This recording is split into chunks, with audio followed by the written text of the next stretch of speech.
Salam alaikum amis fidèles internautes de la RTV, bienvenue pour cette édition spéciale. Comme vous le savez, le 13 avril, Inch'Allah, nous avons un événement bourré, tout le forum sur l'entrepreneuriat et le leadership. Nous avons koy def moy borom coaching gagnant Abdoulaye Kane. Tay nak dinañ ñëw ci événement bi ci yan thème lañuy waxtané à savoir les limites de notre système éducatif. Ñëw faram fàcce ci waxtaan ci en plus bu ñu jógee ci loolu dañ wax ci entrepreneuriat une grande nécessité pourquoi entreprendre lan moo tax entreprendre importante am benn importance bi bu ñu fa jógee nag ñu jeexalee ci développement personnel kii wax ci développement personnel wax carrément ci nit ki en tant que tel nu muy doxee nu muy waxee mais en même temps aussi ban taxawaay lay am par rapport ak moroom nitam donc avant may ñëw ci vif du sujet bi damay bàyyi ak sama invité yi ñu présenté wu Abdoulaye Kane maa ngi lay nuyu. waaw Thiam ñu ngi lay fay ñu ngi nuyu les téléspectateurs de la RTV di wax ne Abdoulaye Kane borom coaching gagnant moo ñëwaat di leen jox rendez-vous le 13 avril incha allah mairie Parcelles Assainies ci seen émission ci benn forum en entrepreneuriat leadership. À part comme ni mu ko waxee léegi nii Abdoulaye Kane borom coaching gagnant tey tamit si suñu édition bi ñu am benn invité spécial du nord de Matandong mu nekk tamit benn jeune bi nga xamante ne mu ngi béy waar ci côté Matandong moom lañ ciy dalal tey suñu plateau. waaw ñu ngi lay fay monsieur Thiam di rafetlu trop invitation bi ñu may aujourd'hui occasion bi nga xamante ni benn cadre d'échange la di rafetlu aussi thèmes yi nga xamante ni dinañ ko waxtaanee lu si mel ni entrepreneuriat développement personnel ak éducation yi nga xamante ni sont des thèmes vraiment cruciaux par rapport à l'éducation et à la vie quotidienne de notre pays merci. Merci beaucoup yéen ñi suñuy invité donc comme vous le savez chers internautes mooy li ma débuté léegi doon waxtaan ak yéen ci programme bu ñuy tëral donc mooy war ñëw ak Abdoulaye Kane donc ñu war a waxtaan le 13 avril mooy forum bi nga war a donc def ci l'entrepreneuriat et le leadership mais première question mooy pourquoi choix bi def forum bi ci leadership bi ak entrepreneuriat. Bon Thiam ñu ngi lay delloo ziar bon di wax ne bon on a fait un constat dañoo def benn constat buy wane ne tey ji au Sénégal il y a un problème lié au chômage. Bon bañ xoolee constat boobu ñu gis ne am na ay séquelles ay conséquences yoo xam ne moo tax loolu noonu mu egg ay chiffres yoo xam ne dafa kowe maanaam boo jëlee 5 jeunes daanaka 4 yi ils sont au chômage. Stage rek pour nga am ko au Sénégal c'est très difficile. C'est dur, oui. Donc bu fekkee ñun jeunesse bi dañuy toog di xaar état bi wala mairie pour ñu utal ñu ay emploi ça pose un autre problème. C'est un problème. moo tax le marché du chômage day continuer di augmenter. D'accord. Bon mën nañ diagnostiquer nañ benn problème qui est lié à notre système éducatif. Effectivement. Parce que boo xoolee nous sommes colonisés par la France. léegi bu ñu jaaree système suñu éducation bu ñuy jàngal à l'école. ñun jeunes yi dañuy préférer di demander ay emploi dañuy préférer nekk ay fonctionnaire esprit fonctionnaire mooy gën a développé si ñun par rapport ak ñi nga xam ne ñoo am système anglais bi nga xam ne ñoom dañuy basé wu dañuy concentré wu sur l'entrepreneuriat. D'accord. léegi nag loolu nag moo gën a yokku chiffre chômage bi au Sénégal. bëri na ay diplômés mais les diplômés sont chômeurs. D'accord. Université bëri na ay étudiants mais ñoom ñëpp xaaj bi yëpp bu ñu génnee ay chômeurs waaw duñu am job ñii connaissance la ñuy am mais duñu am compétence. Effectivement. boo leen ne lan nga mën a def duñu la ko wax mais boo leen waxee ñu wax la définition. mais en fait est-ce que nekkul par côté théorie bi lañ gën a mettre en avant que côté pratique bi. voilà théorie bi lañ gën a mettre en avant. parce que boo xoolee dëkk bu mel ni France. seen en première année kii lycée. boo nekkee si lycée di def première. da ngay jàng foofu marketing da ngay def communication da ngay def droit da ngay teel a spécialisé. mais fii dañuy bàyyi ba nga dem licence. ñu lay soog a wax nga spécialisé tronc commun la licence. tronc commun la ñuy def mais bu nekkee da nga fu nekk ñu jëlal foofu boolal la si. nga ne fa di jàng ay théorie. ok boo demee ba licence 3 si ngay dox soo ko spécialisé wooy léegi nag foofu day nekk day fekk foofu c'est trop tard aussi tamit boo jaaree tamit si système éducatif am na beneen problème buñ gis foofu tamit yow da ngay am problème choix maanaam suñu système day tuer les rêves des élèves des jeunes waaw des jeunes day tuer seen rêve parce que ngay dem ba am bac doo xam lan nga bëgg a nekk doo ko xam mais pour man je pense que loolu est-ce que nekkul problème bi nga xamante ne depuis début la parce que tey boo nekkee jeune nga nekk ci dara avant ngay am bac sax war nga mën a toog nga ne non man sama xel wala bëgg naa def lii bu ma amee bac mais nga dem ba am bac am benn problème de choix par rapport sa orientation mais problème mooy fan la loolu jógee quoi en fait. waaw loolu tamit mooy li ñu naan c'est causé par notre système éducatif. parce que boo d'habitude boo nekkee SM2. yow di nga am ay rêve da nga ne su ma màggee bëgg naa nekk lii. docteur bëgg naa voilà di nga bëgg a nekk docteur wala enseignant wala nangam ak nangam. mais boo demee ba am BFM. ñu jëlaat suñu théorie yooyu ñu ñuy jàngal. à l'école nga xam ne des théories insensées la. d'accord boo demee comme man mi nga xam ne j'ai fait la L2. L2 laa def. dañuy jàngal en littérature le surréalisme. D'accord. Le Parnasse. D'accord. courant littéraire la ñuy jàngal yooyu la ñuy jàngal l'art pour l'art. voilà boo dee ba am bac def master. wala nga def licence 3 nga xam ne lu ñu doon jàngal. 3 ans yooyu ñu perte ci banc yi. amul benn njëriñ. D'accord. parce que boo demee surréal dañ naan la honnêteté physique par laquelle on se droit d'exprimer. Voilà. soit par l'écrit ou de toute autre manière. le fonctionnement réel de la pensée nan nga mën a bindee te xalaatoo. voilà di la wax ay subconscient. muy subconscient. di nga xam ne ñoom ñoo ay poèmes yoo xam ne c'est insensé. Victor Hugo boo xoolee c'est vrai c'est un poète mais la plupart de ses écrits. doom moo dee moom lay jooy. d'accord dans le mélancolie lay voilà ça nous intéresse pas en tant que sénégalais ça nous intéresse pas en tant que jeune boo xam ne da nga bëgg. mais kon su ma déggoo si say wax yow da nga bëgg a prôné ñu jéem a xool beneen jàngat bu ñuy def. voilà c'est ça. dañoo gis ne suñu système éducatif buñ si toppee. parce que ça depuis l'indépendance mi ngi fi. d'accord am na ñu naan colons yi ñoo ko fi bàyyi pour ñuy continuer di nekk ay subordonnés. ok te boo demee si contrat de travail lien de subordination loolu lay wane. parce que dañ naan la li la sa patron wax moom ngay def. te fii boo seetloo la plupart des entreprises sénégalaises sont étrangères. effectivement donc c'est le prolongement de la colonisation. d'accord donc loolu boo xoolee colons yi ñoo ko fi bàyyi ñu continuer di ko utiliser. mais à un moment donné bu ñu nee ñun ay jeunesse consciente lañ. d'accord dañoo war a xool fan la problème situé te gis nañ ne c'est le système éducatif. d'accord ba pare ñu xool lan lañ koy améliorer. Donc je pense que c'est clair Abdoulaye Kane lu mu ñëw léegi et je pense que débat bi sax centré na ko si nu ñu ñëwee parce que comme dañu doon wax lu waral forum bi mais gis nañu tamit nga dugg directement ci débat bi et c'est quelque chose de très important et c'est quelque chose aussi à souligner mooy les limites de notre système éducatif tey wax nga ci carrément limites yi lan moo waral loolu dañuy ñëw ci Mataan donc moom tamit gis nga tey Abdoulaye Kane commentaire yu ñu ci apporté tey jii lan nga gis ci loolu. Déjà par rapport ak forum bi. dafa nekk ay sujets yu am importance yu nga xamante ni moom nañu évoqué. donc lu tax mu am solo ak pourquoi choix bi ak pourquoi ñetti thèmes yi am solo. parce que ils sont intimement liés. parce que mënoo dem benn bàyyi beneen bi. donc boo ñëwee accès sa débat par exemple nga ñëw ne da ngay def un forum sur le développement personnel. nga bàyyi yeneen deux yi aaraat muy wàllum éducation. ak wàllum entrepreneuriat. wala beneen vice versa rek da ngay échouer sa mission. parce que ils sont intimement liés. d'accord parce que looy mënti gis rek racine bi mooy éducation. donc bu ñuy dem point de départ foofu la ñu war a tàmbalee. effectivement donc looloo tax mu am solo donc di rafetlu trop sujet forum bi ak choix wu thème yi. di yàkkamti tamit loolu. fekkee ko vraiment mën see jàng bu baax a baax. donc par rapport ak limite éducation par rapport ak système bi. laay wax na ko. coach wax na ko léegi nii. je crois que y a pas mal de problèmes yi nga xamante ni ni ngi koy jànkonteel si suñu système. yu nga xamante ni mën nañoo jàpp ni dañoo jéggaane système. système bu nga xamante ni adapté wul par rapport ak ñun suñuy réalité. par rapport ak suñuy culture et tout ça. donc il faudrait que ñu xoolaat suñu système. de bout en bout. xoolaat ko bu baax jàngat ko xool li dox xool li doxul xool li nga xamante ni moo war a gën a mën a dox par rapport ak suñuy réalité. ñu adapté ko. mais léegi par rapport ak benn aspect bi nga xamante ni soulevé na ko par rapport ak jeunes yi nga nekk jeune. am say rêve mais par exemple da ngay dem ba am bac doo xam nan ngay situer doo xam sa avenir nu muy demee te problème boobu noonu day ñëw à souvent si ñun jeunes quoi. tout à fait tu as parfaitement raison. donc dañoo ne léegi dafay commencer problème bi dafa commencer au niveau des écoles élémentaires. man je vais aller plus loin je me dis que c'est beaucoup plus profond que ça. dafay commencer si suñu éducation dans notre maison. bu ñu juddoo nekk ay xale. parce que da ngay nekk xale di développer ay rêves yu ndaw. ne lii laa bëgg doon. aviateur laa bëgg nekk wala genre affaire yooyu noonu. duñ la si encourager. d'accord dañ la si décourager. ok tu vois.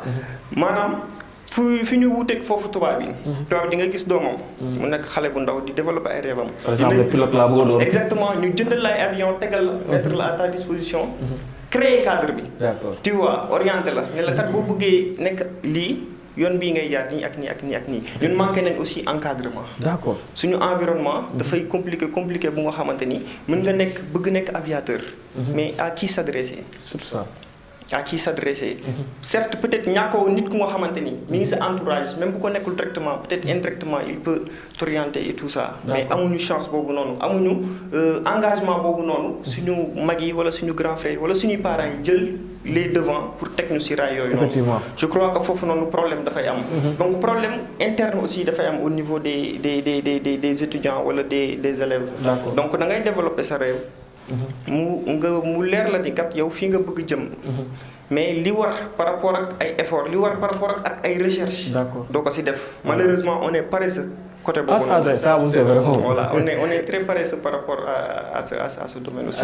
D'accord, je pense que c'est clair Matar donc di la remercier si aspect bi nga andi foofu noonu mais bu ñu ñëwee ci en tant que jeune aussi pour yow lan moo war a nekk tey solution yi nga xamante ne mooy mën a permettre ñu mën a améliorer suñu système éducatif bi. Bon, comme nous l'avons dit à l'entame de notre propos, donc les responsabilités sont partagées. D'accord. Donc je crois que la première responsabilité incombe à l'État. D'accord. Donc nous regardons sur nos systèmes. Nous regardons sur nos systèmes, nous faisons des réformes. Pas si bir semaine bi, si ben symposium bu ñu tëridoon par rapport à la culture, à la musée des civilisations noires, le professeur Mbaye Thiam était là-bas. Donc wax nako, c'était pas le sujet mais brosse nako. Donc nee nañ ñun suñu mot principal. li ñu gën a sonal mooy suñu éducation te suñu éducation appropriée wul dañ ko war a defaraat mu méngoog ñun suñu aada ak suñu cosaan jàngee d'abord suñu langue. D'accord jàngee suñu langue je pense que loolu tamit question bu important la parce que dañuy wax olof mais am na yoo xamante ne dañ naan sax yéen li ngeen di làkk lu olof. exactement lan la quoi exactement loolu benn la. am nañ fi ay références. vous avez tout à l'heure parlé de Victor Hugo loolu nañ ñuy wax Jean-Jacques Rousseau. Socrate. façon bu nekk dañ ñu ko andil alors que nos références ñun ñi nga xamante ni fii nañu cosaanoo. kenn mënu leen tolloole keneen bitim réew. ñu bàcc leen fi di jàng ñeneen. voilà Cheikh Ahmadou Bamba Cheikh Seydil Hadji Malick Baye Niass bëri nañ je crois que ay références yu doy lañ ñu jëlee seen téere yi andi ko ci classe yi jàngal ñu leen dinañu non seulement defar ñu côté formation mais aussi côté jikko et je pense que lu mu wax léegi c'est vraiment important mooy tey jii nii am nañ ay références ñu jël suñuy références ñi nga xamante ne tey jii ñooñu ñi nga xamante ne ci la ñuy màggee ak ñoom di leen gis di leen dégg seen histoire te bu ñu ko jàngee ñun ñii tey dinañu amal njëriñ tey Matar Ndongo loolu la wax te c'est quelque chose à saluer et je pense que état bi mu ñuy dégg te dina si jël li nga xamante ne mooy benn part de vérité pour mun ko def si suñu système éducatif nga xamante ne dina amal njëriñ lépp ñi nga xamante ne mooy population Matar je pense que point boobu c'est clair ñu ñëw ci Abdoulaye Kane moom tamit mu wax ak ñun quelles sont les solutions yi nga xamante ne mën nañ ko def pour améliorer suñu système éducatif. Je pense que Matar wax na ko léegi nii il vient de le dire. ñun dañoo am loo xam ne c'est quelque chose d'extraordinaire ñu bàyyi ko fi dem di uti leneen. boo nee les meilleurs poètes de l'histoire waxuma du monde mais de l'histoire de l'humanité ils sont sénégalais. Cheikh Amadou Bamba rek 3 tonnes 500 la ñu wax moom la bind si lu feeñ. El Hadji Malick Sy ñoom Baña ñu ñëpp a ngi fi. mais mu leen bàyyee di dem di jàng leneen ça pose problème. aussi ñoom seen histoire benn entre parenthèse bu ndaw lañ ñu koy jàngalee. mooy boo demee ba CM2 ñu wax foofu sur les résistances passives ñu wax foofu noonu tuuti. les lycées yëpp ñun ay littérature la ñuy jàng yooyu te ce sont des choses yoo xam ne c'est insensé. boo demee si bon man damay wax ne développement personnel bu ñu koy wax dëgg boo xoolee si ay bindu Sëñ Tuubaa di nga ko fa gis. D'accord. parce que dem na ba ne c'est au prix de l'effort que tu acquiers l'éminence. Celui qui souhaite avoir un rang et dort la nuit combat pour soi-même l'impossible. D'accord. guddi nekkut nag pour nga war a tëdd rek di nelaw da nga war a nekk. je pense que jàngal nañu lépp quoi. waaw loolu leer na boo demee si dëkk tubaab dëkk yi gën a développé ñoom dañ naan la 4 heures temps la ñu nelaw par jour. nga ñëw si sa éducatif ñu ne la 8 heures de temps. 8 heures de temps ngay nelaw 8 heures de travail. mais loolu boo ko gëmee yow tu ne seras jamais un pays développé. effectivement la preuve chinois ba ñëwee université dañ doon reetaan nee na sénégalais li ñuy nelaw ak li ñuy foo moo ëpp li ñuy liggéey. d'accord te tey tamit dem na ba installé suñu système bi dafa dem ba installé suñu cerveau yi. d'accord le repos dafa war a am ak yooyu noonu. lu mel ni en fait bëgguma la interrompre mais dama am benn copain bu nekk Chine benn xarit Cheikh Talibou yo di ko nuyoo passage. benn jour dañuy waxtaan maanaam non tey dimanche doo liggéey mu ne ma non ñun xam chinois xamul loolu. chinois lu ma xam mooy liggéey na sonn na tëdd na nelaw yeewu na continuer la. te donc pour rejoindre li nga doon wax quoi. waaw loolu moom boo xoolee les pays les plus développés ñoom la ñuy demee. États-Unis boo fa demee New York dëkk boo xam ne du tëdd nelaw. effectivement taxi yi ñi ngi daw les magasins sont ouverts 24 heures sur 24. loolu mooy la réalité des pays développés. ñun nag dañoo nekk ay pays pauvres ba pare ñu nangu ñoo liggéey.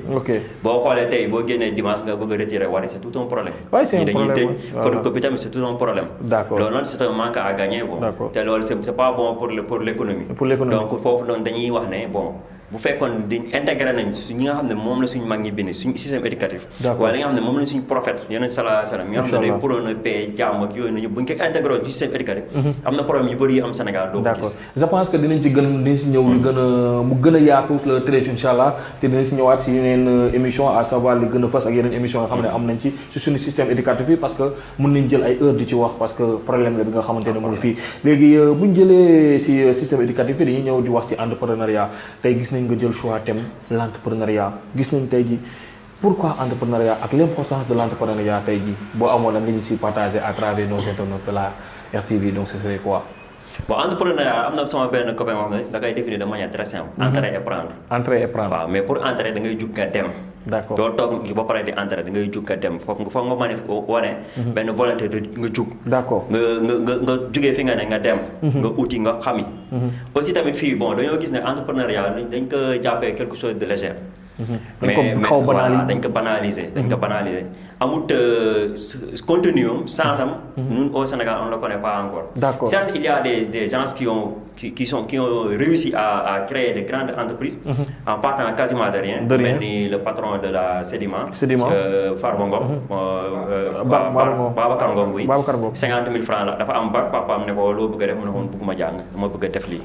ñu financé ko à hauteur de 50 000 francs te tey jii il est milliardaire. D'accord loolu rek c'est un exemple boo xam ne tey jii ñun jeunes sénégalais foofu la ñu waroon jël exemple. mais tamit Ablaye Kane question de confiance est de poser par rapport ak loolu tey jii nga jàng même bu nekkee entre parenthèses sax jàngoo mais na nga am kenn koo xamante ne mettre na la confiance nga ne par exemple tey Ablaye Kane man kat am naa projet bii tey ku mel ne Abou Kane tëlëfale ne la booy yaa ngi dem fi ngay dem doo fa jëlee dara. décroiser la tey jii est-ce que sunu entourage bi amul benn rôle boo xamante ne mu ngi ko ci joué. waaw loolu bon man bu fekkee xam nga nit ku ne ak li la yàlla bi ne. am ñoo xam ne sont des personnes fortes mentalement. effectivement am ñoo xam ne ils sont des personnes moyennes. ñii faibles. mais am na ñoo xam ne boo leen nee yow li ngay def ni doo si am réussite. ñoom si la ñuy gën a galvaniser wu. voilà pour kii noonu tëjloo leen seen làmmiñ noppiloo leen. day doon source de motivation. waaw motivation la foofu mais am na ñoo xam ne boo leen waxee loolu nag ñoom seen dañuy bàyyeeku. dañuy xaw a commencé tiit te boo xamee ba commencé tiit si dugg di tiit bon ça pose tamit un autre problème. effectivement loolu tamit ça pose problème. ça pose problème merci beaucoup Abdoulaye Kane donc dañuy enchaîner ak Matane donc ci l'entrepreneuriat donc yow tamit en tant que ndaw gis nga l'entrepreneuriat yow day ban conception nga am ci entrepreneuriat ak importance de l'entrepreneuriat. je crois que coach Laye ñëw na si bu baax. foofu moom je crois que leer na nañ par rapport ak entrepreneuriat peut-être man côté bi may ñëwee rek mooy juste comme ni ñu ko waxee si début bi en tout cas fi suñu système toll fi suñu dëkk toll dafa laaj jeunes yi entreprendre. d'accord mais la question se pose instant boo génnee si mbedd bi tous les jeunes sont des entrepreneurs. ñi ngi entrepreneur ñun ñëpp koo si laaj mu ne man je suis un entrepreneur maa ngi ak samay projet et tout ça. d'accord mais est-ce que question yi ñu war a posé wu par rapport ak entrepreneuriat posé wu nañ ko ci. coach comme par exemple ñu ñëw ci. exactement coach John kii na ko léegi nii. laal na ko léegi nii muy dañ ko woyofal. woyofal ko de telle sorte que da ngay ñëw am sa fugg ne da nga bëgg am def sa benn projet. ñëw song ko en tout cas li projet bi laaj. doo ko si def. beneen aspect bi mooy source de découragement bi nga wax. dafay njëkkee si sa famille. sa yaay wala sa papa bi si kër gi mën na nekk. di la décourager par rapport ak sa projet. mais man personnellement. man ak sama rakk buy bëgg dugg si entrepreneuriat li ma lay njëkk a conseiller mooy. amal sa objectif. na leer. que ça soit clair et précis. nga dem nga foncé bul déglu ndey bul déglu bàyyi loolu laa lay wax bu dee li ngay def baax na. loolu laa lay njëkk a conseillé. waaw beneen bi si topp mooy suñu environnement. donc bu parents yi bu ñu waxi parents yi. mais côté état beeg et tout ça ba xam cadre bi approprié na pour ñu entreprendre. d'accord ça aussi c'est un problème. boo jógee ba ni da ngay entreprendre. dafa laaj comme li ñu wax léegi dafa laaj des recherches. yu précis. dafay laaj ay informations. comme étude de marché yoo xam ne da nga ko war a def. exactement voilà xam milieu bi ngay dem. tout à fait da ngay jóg am sa étude de marché dem. war a poser ay questions pour ñu répondre la. mais information bi nga bëgg duñ la ko jox. d'accord ça aussi c'est un problème. kon donc boobu problème la par rapport à l'environnement. exactement. d'accord exactement loolu yëpp ay problème la yu nga xamante ni. si entrepreneuriat je crois que. coach Laye après dina si ñëw bu baax par rapport ak forum bi aussi. dinañ ko mën a gën a jàngat xool yan solution nañ ci mën a apporter. voilà surtout loolu xam naa ci point boobu la ñuy mujjee wax ci côté solution bi en tant que jeune tey jii boo doon proposer ay solutions par rapport à l'entrepreneuriat ce serait quoi. voilà donc je crois comme fi ma daanelee côté information man bi ma tollee di def sama étude de projet si benn projet bi ñu doon nekk suñu mémoire. je crois que bi ma demee ma soxla yenn information yi j'avais des difficultés pour accéder si mais comme solution je me suis dit que je vais m'infiltrer. comme ça bëgg naa am ay information par rapport ak wàllum agriculture. d'accord je vais pas me limiter dem di laaj ay questions patati patata. damay dem porté wu bénévolat benn 10 jours man damaa ñëw pour jàppale la. d'accord nga jéem a xool je crois que approche boobu noonu ngay gën a mën a am proximité ak ñi fa nekk dinañ gën a pare pour waxtaan ak yow. d'accord mais boo tëbee ñëw en tout cas li ma si def expérience yëpp. li ñu la war a jox si information yëpp du maté. Donc question de confiance day poser. Exactement. Ok. Exactement, tout à fait. Voilà, tout à voilà. fait. ba léegi ci solution yi. je crois que étude approfondie. daf koy laaj bu baax ak togg projet ba xam li nga bëgg exactement. Parce que dañuy am un problème dañuy am des projets. des projets certes innovants mais duñu précis duñu clair ci suñu. mbir bi du leer ci suñu bopp ñun ñu yor projet bi ci boppam. dañ lay wax seen projet nii. c'est bien beau mais amul. ligne directive bu nga xamante ni dinañ ci mën a tege loolu tamit c'est très contraignant parce que da ngay éparpillé wu finalement da ngay def lii balaa ngaa trouver sa yoon dafay xaw a difficile. si vous avez parfaitement raison et surtout jeunes yi nañ am culture innovation parce que tamit tey jii boo nekkee di entreprendre il faut que des fois ngay mën a di innover. def li nga xamante ne tey jii dina la mën a permettre nga mën a ne fii laay jaar mën a xool ni ngay démarquer par rapport ak ñi nga xamante ne ñu ngi ci benn secteur d'activité et c'est quelque chose de très important merci beaucoup Matar Ndong pour les solutions apportées par rapport à l'entrepreneuriat dañuy ñëwaat ci coach Abdoulaye Kane moom tamit mu andi quelques solutions yoo xamante ne c'est par rapport à l'entrepreneuriat. Bon Thiam li may wax foofu par rapport à l'entrepreneuriat avant ñu jëm si xam naa dama koy xaw a résumer rek. mooy pour entreprendre actuellement il faut identifier un besoin. sans besoin mënoo nga ne da ngay entreprendre. il faut se fixer un objectif en fonction de l'identification d'un besoin. boo seetloo boo xoolee 2 ans si ginnaaw amoon na xawma kan la na ku ko njëkkee. mais amoon na ko fi indiwoon benn idée innovante kooku dafa identifier un besoin. mooy ñi doon defar chips yooyu si coin de rue yi. dañ ko di jaayee à 100 francs. mu dem ba si biir wala corne yi si coin de rue yi mu dem ba si biir ñi gis ne c'est un business qui marche ñëpp dem def ko sa koñ. après day mujjee bien quoi voilà besoin yu amatul.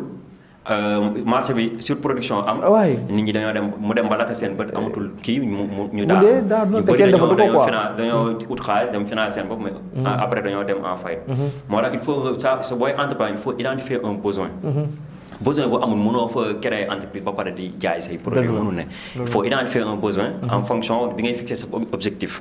après il faut mettre en place une stratégie. d'accord boo defee stratégie nga ne booy dem nga xool ba xam action yi ngay def. ngi lay jegale. wala mi ngi lay sori la sa objectif. d'accord mais objectif bi dafa war a clair. précis lan nga bëgg a ne lii laa bëgg a def si lii laay entreprendre nga dem. d'accord booy dem nag ngay xool ba xam action yi ngay mëne. mi ngi lay jegale wala mi ngi lay rapprocher sa objectif. donc pour wax ni lépp rek li nga xamante ne boo nekkee jeune tey jii opportunité yu ubbeeku ci yow bari na et il suffit que nga jël lépp li nga xamante ne nga def ko défi.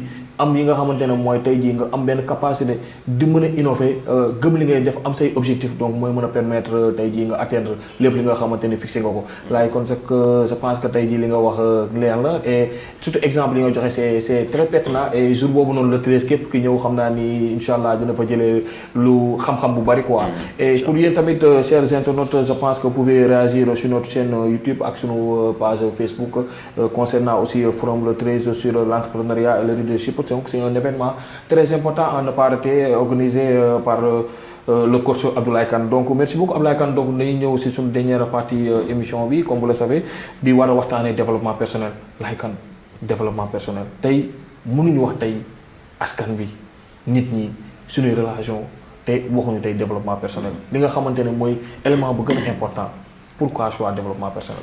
waaw parce que boo seetloo Matar mi nga doon wax sànq. suñu thème yi dafa am ay liens benn cohérence ci nekk voilà parce que tey jii mënoo ne da ngay entreprendre. mën nga entreprendre sans le développement personnel. mais développement personnel da lay faciliter.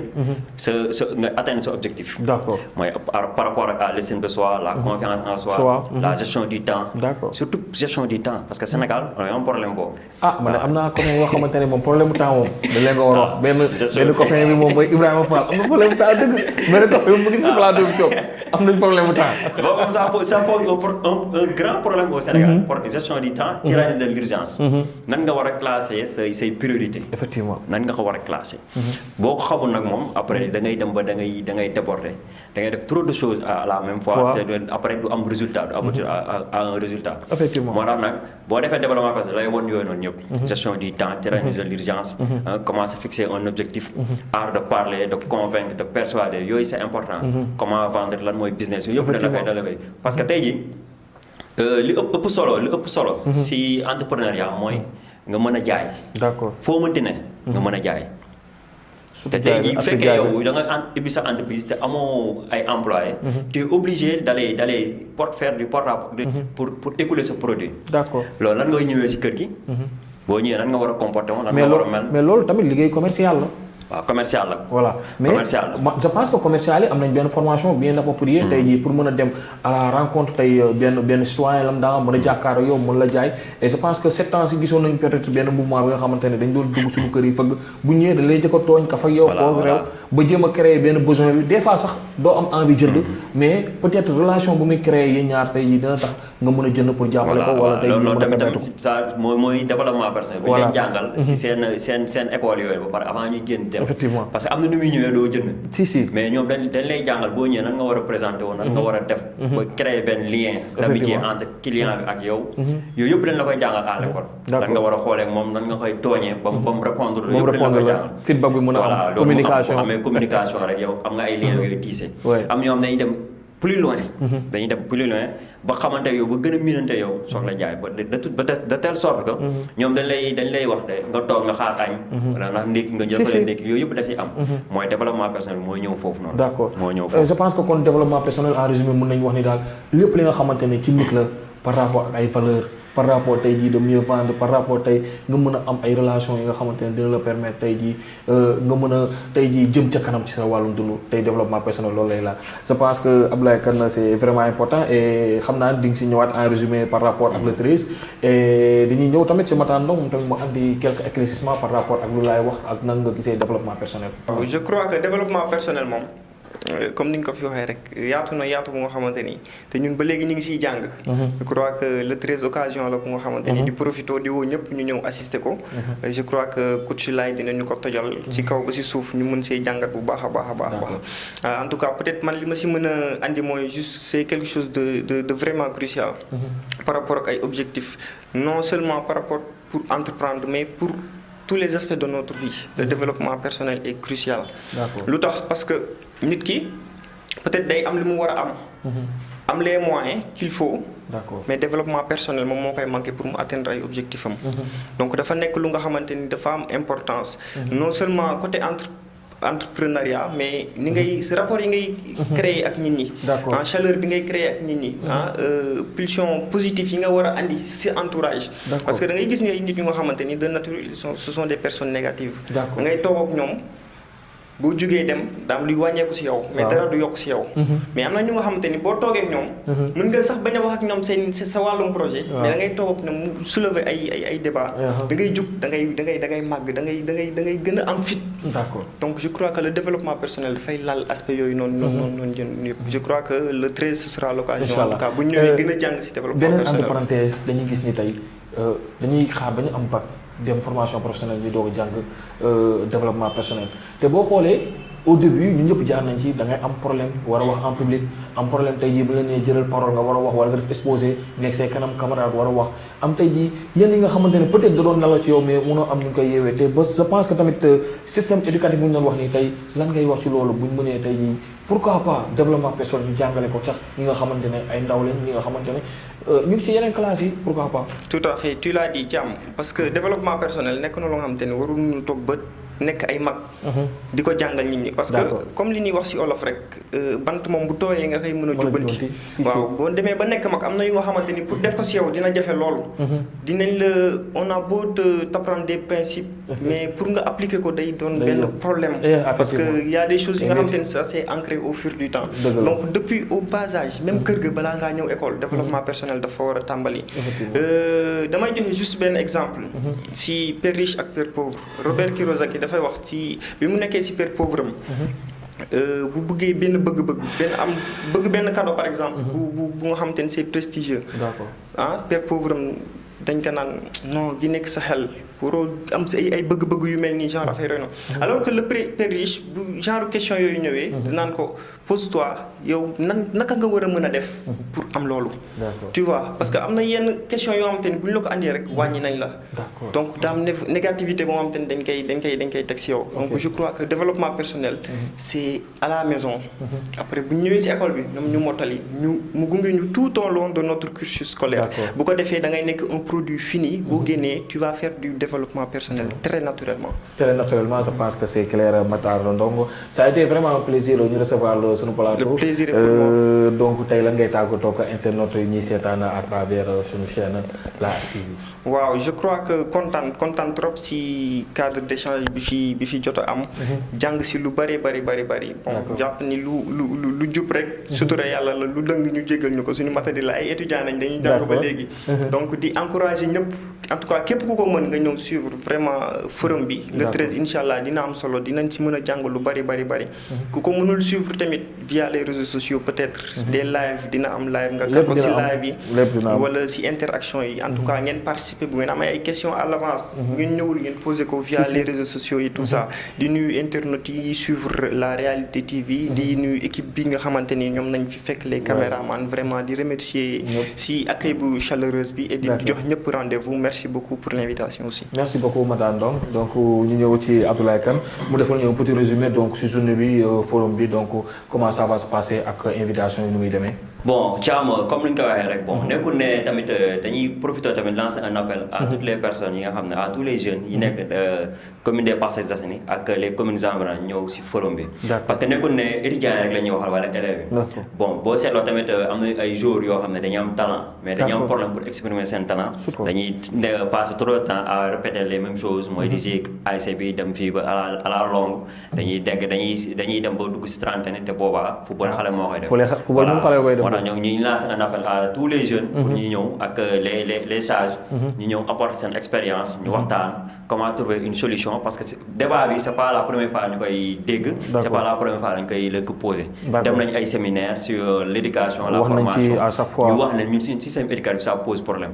mais ñan ñooy poser actes yi. ñan ñooy def les premiers pas pour ñu xool ñu koy améliorer. loolu nag c'est la grande interrogation. il faut que la jeunesse s'engage. pour ñu xool ñu koy améliorer. pour nga xam ne ñun li ñu dal.